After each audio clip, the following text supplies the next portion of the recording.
Zootopia Plus has just landed on Disney Plus, and I got a chance to check it out early, so I'm going to be going over all of my thoughts on this brand new short form series from Walt Disney Animation. Zootopia Plus heads back to the fast-paced mammal metropolis of Zootopia in a short-form series that dives deeper into the lives of some of the Oscar-winning feature film's most intriguing residents. This is another one of these short-form animated series that have been produced for Disney+. Both Walt Disney Animation Studios and Pixar Animation Studios have been doing a bunch of these over the last couple of years.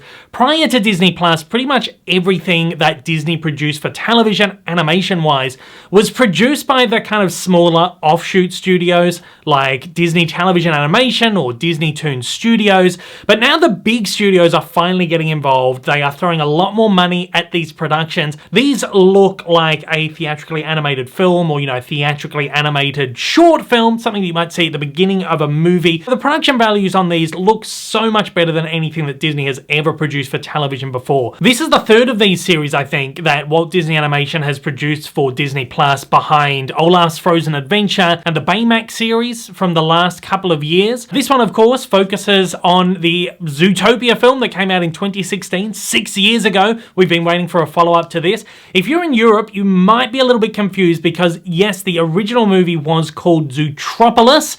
When it released across Europe and the UK, there was some sort of copyright issue. I think there was like a zoo in Germany or something that had the name Zootopia. This series is being released as Zootropolis Plus in Europe, but yes, this is one and the same. If you've been a little bit confused about that, that kind of explains it there. Now, these series have been taking on kind of different forms. In most cases, they're essentially like a collection of short films. They're not really like television series, and they're certainly not like long form 20, 25, 30-minute episodes.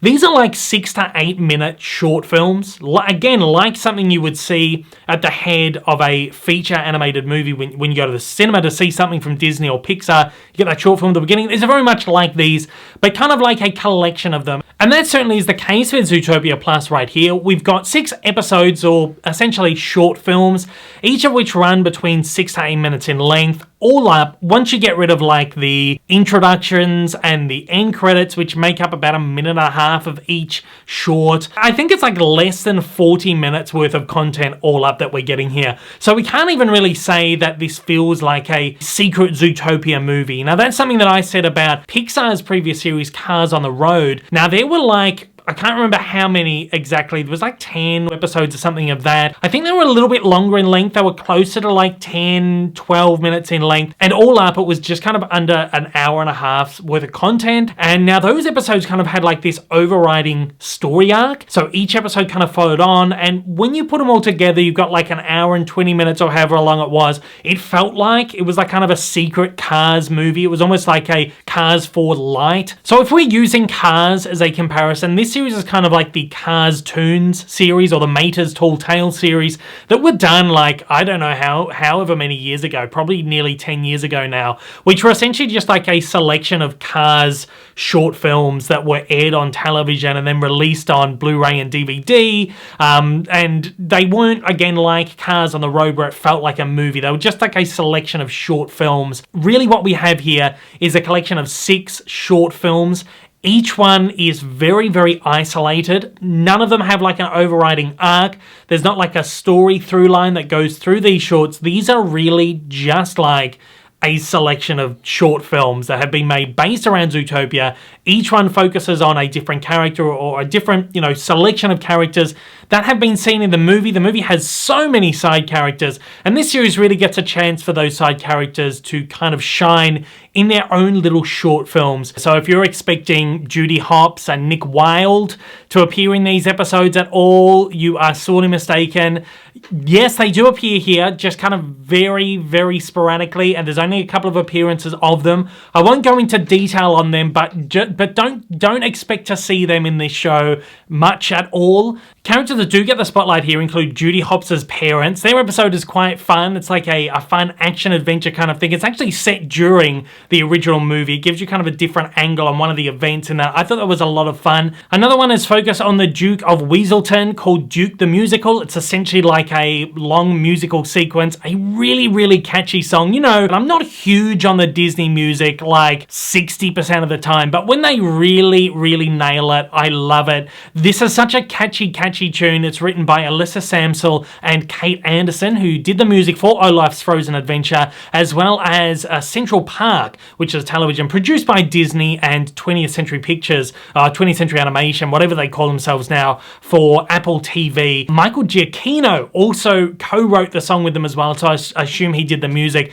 and I think that's why it's so catchy, because these three powerhouse musicians just really write some great music. We've got another one which focuses on the female rodent characters like Fru Fru. It's called The Real Rodents of Rodentia, and it is essentially like a parody of the Real Housewives reality series. I wasn't huge on this episode here. We've got another one focused around Giselle, Officer Clawhauser, and Chief Bogo. These are essentially the two police officers. They enter a So You Think You Can Dance competition, television reality show kind of thing, but it's called So You Think You Can Prance, and it's hosted by Giselle. They get up there, they do this big song and dance kind of musical number. It's a bit of fun. We have got the Godfather, Mr. Big, who has this really fantastic short episode, which is like a parody of The Godfather Part 2. We get like a backstory for him. And the final one, which is one that I absolutely love, this is my favorite one of them all, is focused around Flash Sloth and Priscilla Tripletoe, who are the two, really kind of,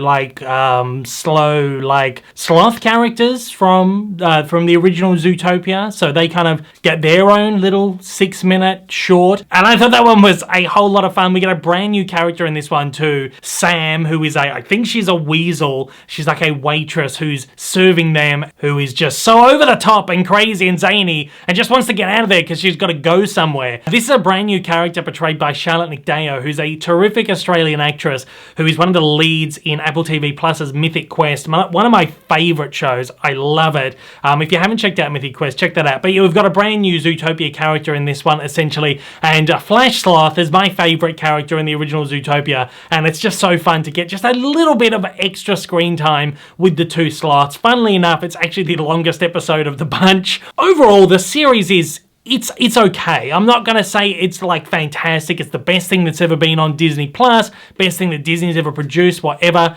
I wouldn't even say these are the best shorts or best series of shorts that Disney Plus has produced. On the most part, they're just fairly average, but they are enjoyable, and I had a little bit of fun with these. These are certainly not anywhere near as good as the movie itself, which was as expected. I was going to say it's a bit disappointing. It is disappointing in some respect, but it was expected. Like, as I said, Nick and Judy aren't in this at all, and the only way this would have ever felt like a kind of worthy follow-up to Zootopia is if these two characters kind of took the lead. I would like to see a Zootopia sequel at some point in the future, and I'd like to see the return of Judy and Nick in kind of a bigger way and get these characters back in the, forefront right here. But for now, this is fun, and I think if you are a Zootopia fan, you will find something in here to enjoy. I think a lot of people will really love this, but again, the lack of Nick and Judy really does bring this one down just a little bit. Once again, I had a bit of fun with this, but I didn't absolutely love it,